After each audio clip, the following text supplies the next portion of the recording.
السلام علیکم، good morning dear students. F A والوں کا لیکچر ہے۔ آج ہم سٹارٹ کریں گے حلافت راستہ کے بارے میں۔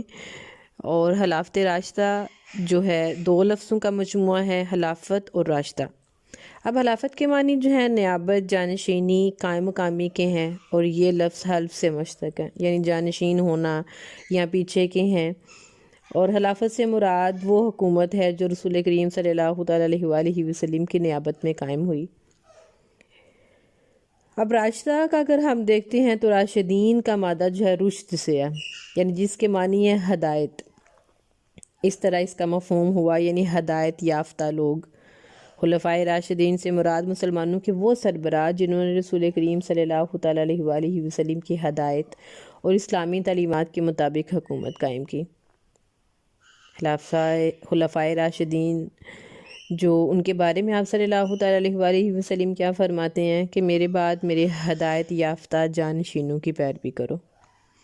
اس کا مطلب کیا ہے کہ جو ہدایت یافتہ لوگ ہیں وہ دنیوی حکومت آئین اسلامی احکامات کے مطابق اور یہ اس کے تابع ہیں۔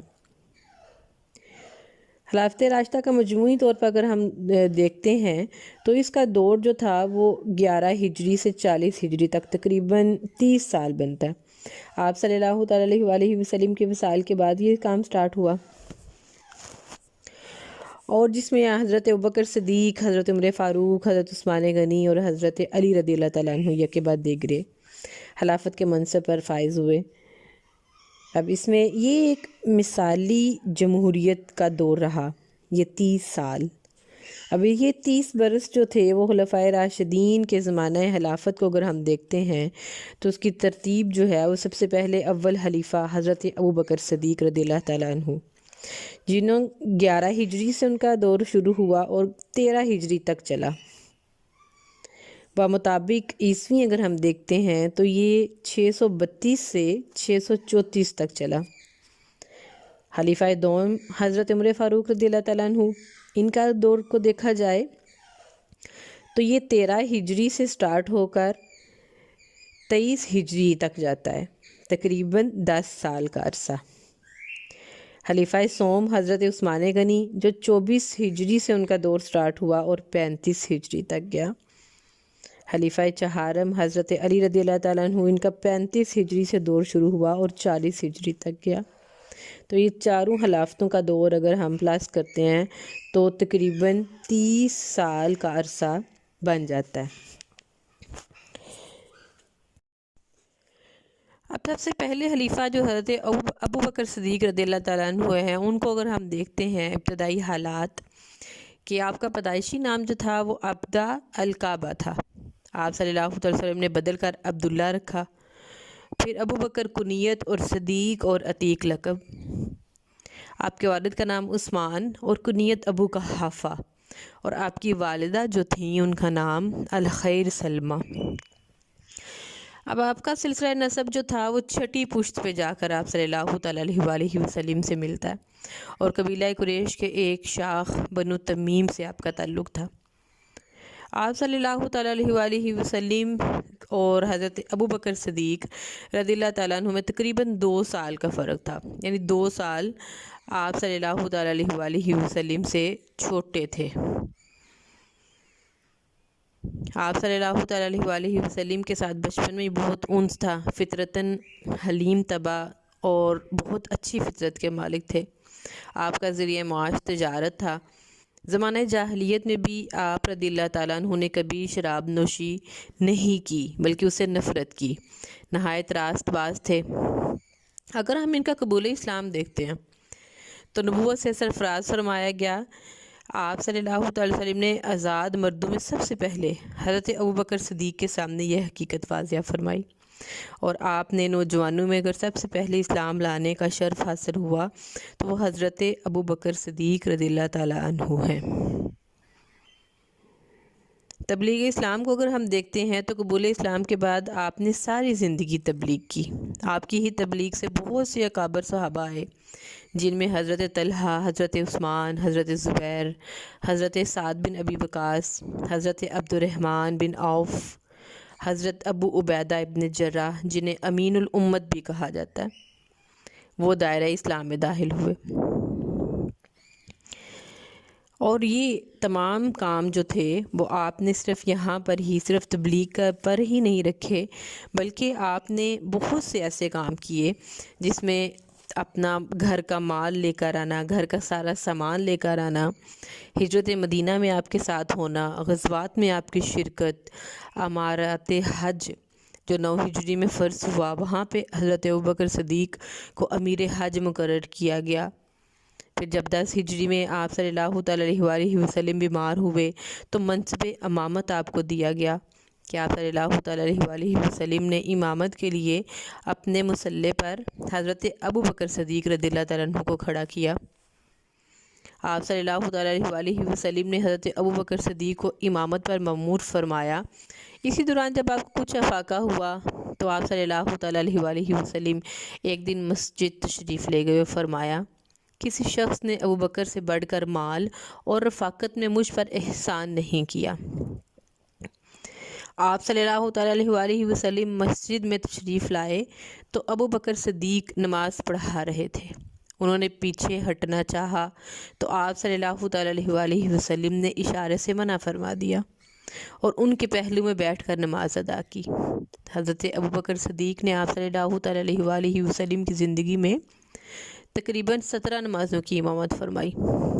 اس میں آپ کے لیے حضور صلی اللہ تعالیٰ علیہ وآلہ وسلم کی نیابت کا واضح اشارہ ہوا تھا۔ اب واضح اشارے سے کیا مراد ہے کہ آپ صلی اللہ تعالیٰ علیہ وآلہ وسلم نے اپنے مصلے پر کھڑا کیا اور یہ واضح کر دیا کہ میری وفات کے بعد خلافت جو ہے وہ حضرت ابوبکر صدیق کے پاس جائے گی۔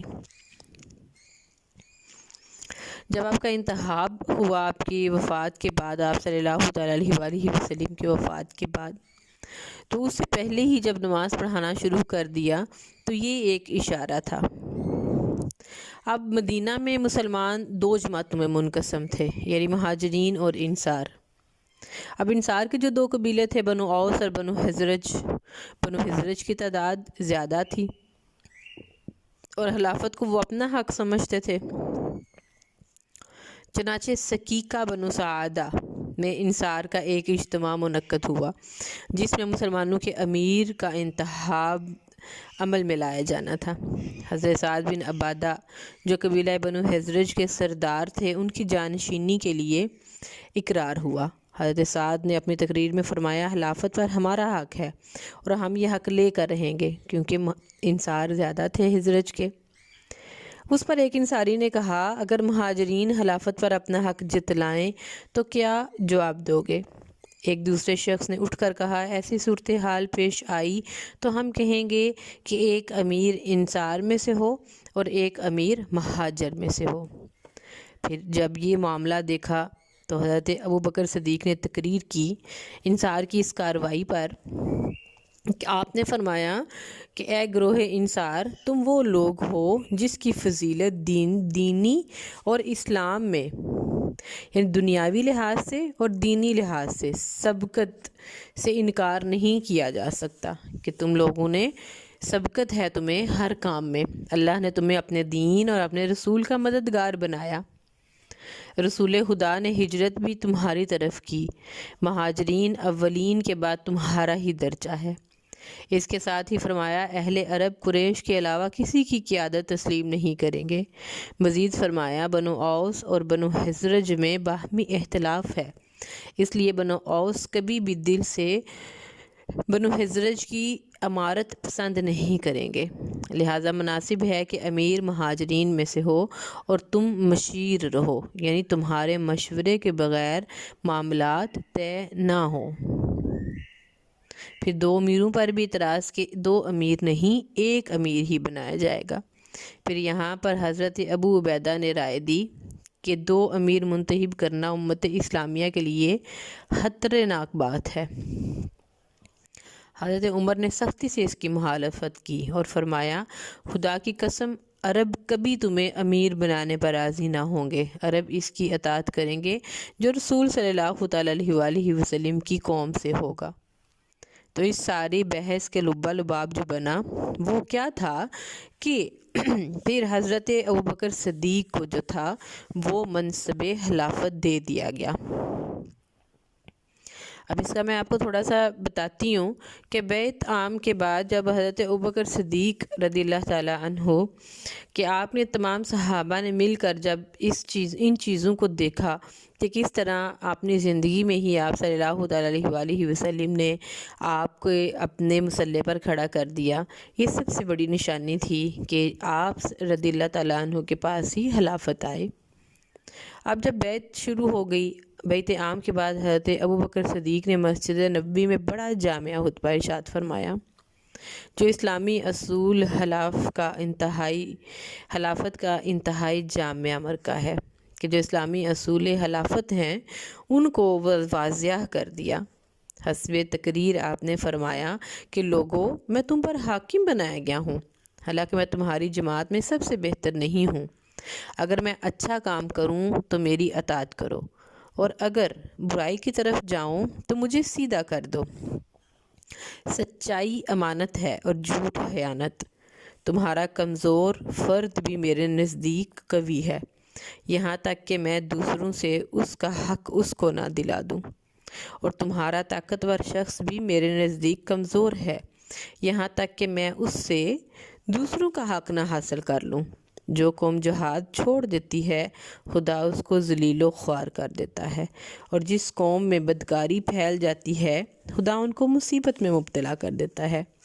اگر میں خدا اور اس کے رسول صلی اللہ تعالیٰ علیہ وآلہ وسلم کی اطاعت کروں تو میری اطاعت کرو، اور اگر اس کی نافرمانی کروں تو تم پر میری اطاعت لازم نہیں۔ اب خطبہ خلافت ہو گیا۔ بہت اہمیت حاصل تھی اس خطبہ کو کہ حضرت ابوبکر صدیق نے بتا دیا کہ کس طرح آپ میری اطاعت کریں گے، اور اگر میں اسلام پر ٹکا، اسلام کے مطابق فیصلے کیے تو تم لوگ میری پیروی کرو گے، اور اگر میں اسلام کے مطابق فیصلے نہ کروں تو تم مجھے سیدھا کرو گے۔ یہ ہے اسلامی خلافت کی خوبصورتی کہ اسلام کے نظریے کے مطابق، اس کے بتائے ہوئے اصولوں کے مطابق خلافت کرنا۔ اس خطبہ میں آپ نے اللہ تعالیٰ سے نصرت و تائید کی دعا کی۔ اس خطبے میں آپ نے اپنے لیے اطاعت رسول اور اپنے لوگوں کو بتایا کہ حضرت ابوبکر صدیق نے ہر معاملہ میں آپ صلی اللہ تعالیٰ علیہ وآلہ وسلم کی اقتداء کی، اپنی مرضی سے فیصلے صادر فرمانے سے گریز کیا۔ پھر اس خطبے میں اسلامی ریاست کی ذمہ داریوں کی طرف بھی اشارہ کیا گیا کہ مظلوم کی مدد کروں گا، ظالم کو سزا دوں گا۔ پھر ابوبکر صدیق نے فواحش کو پھیلنے کو عذاب الہی کا سبب قرار دیا کہ جس معاشرے میں بدکاری ہوتی ہے وہاں پر جو ہے وہ اللہ تعالیٰ کی طرف سے عذاب آتا ہے۔ اب اس سلسلے میں سربراہ مملکت کو حضرت ابوبکر صدیق کی طرح عوام کا تعاون حاصل کرنا چاہیے۔ اب سربراہ مملکت کو دین کے دشمنوں کے خلاف ہر وقت چوکس رہنا چاہیے، جو کہ حضرت ابوبکر صدیق نے کہا کہ جہاد کو ترک کرنے کا نتیجہ ذلت و رسوائی ہے، یعنی اس خطبے سے جہاد کی اہمیت بھی واضح ہوتی ہے۔ تو یہ آپ رضی اللہ تعالیٰ عنہ کی خلافت کے خطبے کے چیدہ پوائنٹ تھے۔ اب خلافت تو آپ کے پاس آ گئی، لیکن سنبھالتے ہی جن مشکلات کا سامنا کرنا پڑا وہ بھی میں آپ کو اس کی بتاتی ہوں پوائنٹس، اور یہ میرا لاسٹ ٹاپک ہوگا کہ داخلی انتشار کے اندر سے ہی لوگوں کو جو تھا وہ مسئلہ بن گیا۔ کس طرح کہ منافقین کے اکسانے پر انصار اور مہاجرین میں خلافت کے مسئلے پر جو تنازع کھڑا ہوا تھا، جس کا میں پہلے آپ کو بتا چکی ہوں کہ کس طرح انصار کہتے تھے کہ ہم میں ہو، مہاجر کہتے تھے کہ ہم میں ہو، یا دونوں کہتے تھے کہ ایک امیر دونوں طرف سے بنا دیا جائے۔ تو یہ چیزیں جو تھیں یہ منافقین نے سب دیکھا، اور اسی کو انہوں نے جو تھا وہ بنا دیا۔ کہہ لیں کہ ان کے پاس ایک پوائنٹ آ گیا کہ ہم کس طرح مسلمانوں میں پھوٹ پڑوا سکتے ہیں۔ انصار نے خلافت کو اپنا حق جتلایا تو حضرت سعد بن عبادہ کا نام بطور خلیفہ جب نامزد ہوا تو حضرت ابوبکر صدیق، عمر اور ابو عبیدہ نے بروقت پہنچ جانے کی صورتحال پر قابو پا لیا اور آپ رضی اللہ تعالیٰ عنہ کو خلیفہ بنایا۔ تو یہ چیزیں منافقین کے لیے ایک بہانہ بن گئیں اور انہوں نے مسلمانوں کے درمیان پھوٹ ڈلوانا شروع کر دی۔ پھر آپ صلی اللہ تعالیٰ علیہ وسلم کی وصال کی خبر سن کر بہت سے نو مسلم لوگ جو تھے وہ اسلام سے منحرف ہو گئے تھے، انہوں نے اسلام سے پھر گئے تھے۔ اب دور دراز جو قبائلی شعبے نے مرکزی حکومت سے کٹنے کا موقع انہیں سمجھ آ گیا، دوبارہ بت پرستی کی طرف لوٹ گئے۔ جن میں بحرین، عمان، کندہ، حضرت موت میں فتنہ ارتاد بڑی تیزی سے پھیلا اور لوگ دار اسلام سے خارج ہو گئے۔ پھر جو آپ رضی اللہ تعالیٰ عنہ کو جو مشکلات کا سامنا کرنا پڑا وہ تھا مانعین زکوٰۃ۔ مانعین زکوٰۃ کیا تھا کہ انہوں نے زکوٰۃ دینے سے انکار کر دیا۔ جو آپ صلی اللہ تعالیٰ علیہ وسلم کی زندگی میں ادائیگی کرتے تھے وہ سمجھتے تھے کہ آپ صلی اللہ تعالیٰ علیہ وسلم کو ہم سے زکوٰۃ لینے کا حق تھا، اب اس کے بعد یہ حق کسی کو حاصل نہیں ہے، تو زکوٰۃ کو اس طرح کا ایک طرح ٹیکس تصور کرتے تھے، تو انہوں نے انکار کر دیا۔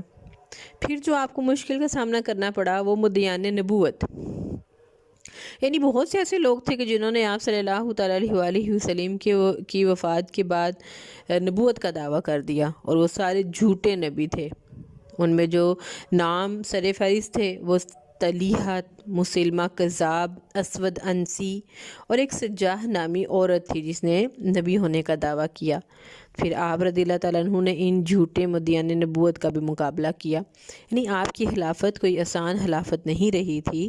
ان 3 سال کے عرصہ میں آپ نے یہ تمام چیزیں جو تھیں وہ برداشت کیں اور ان کا سد باب بھی کیا اور بہت سے اقدامات بھی کیے۔ ان اقدامات کو انشاءاللہ ہم کل پوائنٹ آؤٹ کریں گے۔ اور پھر ایک اور جو آپ کے ساتھ مسئلہ پیش آیا آپ کی خلافت میں کہ وہ شامی سرحدوں کا دفاع تھا، کہ شام کی سرحدوں کی محدود حالت کے پیش نظر آپ صلی اللہ تعالیٰ علیہ وسلم نے غزوہ موتا اور غزوہ تبوک میں عیسائیوں کا مقابلہ کیا۔ یہ ہم پہلے پڑھ چکے ہیں، غزوہ موتا کے بارے میں بھی اور غزوہ تبوک کے بارے میں بھی۔ بھلے وہاں پہ جنگ نہیں ہوئی تھی لیکن آپ نے محاصرہ کیا، وہاں پہ اپنے ساتھیوں کے ساتھ قیام کیا، اور وہ مشکل ٹائم تھا، آسان نہیں تھا۔ اس میں ان کو مسلمانوں کی طاقت کا اندازہ تو ہو گیا لیکن ابھی تک ان کے جارحانہ عزائم ختم نہیں ہوئے تھے۔ بغیر جنگ کے بھلے یہ لوگ واپس چلے گئے تھے لیکن ان کے ذہن میں ابھی بھی، ان کے دلوں میں ابھی بھی وہ عزائم باقی تھے جو انہوں نے آپ مسلمانوں کے ساتھ اپنے اندر دل میں پال رکھے تھے۔ پھر آپ صلی اللہ تعالیٰ علیہ وسلم نے حضرت اسامہ بن زید کی قیادت میں ایک لشکر سرحد شام کی طرف روانہ فرمایا تھا، جو آپ صلی اللہ تعالیٰ علیہ وسلم کے وصال کی خبر سن کر واپس آ گیا۔ شامی سرحدوں کے دفاع کے لیے ضروری تھا کہ حضرت اسامہ کے لشکر کو روانہ کیا جائے تاکہ شامی سرحد کی طرف سے خطرہ کا خاتمہ ہو جائے۔ تو یہ وہ چیزیں تھیں جو حضرت ابوبکر صدیق نے اپنے دور خلافت میں جن چیزوں کا سامنا کیا، جن مشکلات کا سامنا کیا، یہ اندرونی اور بیرونی دونوں طرح کی مشکلات تھیں۔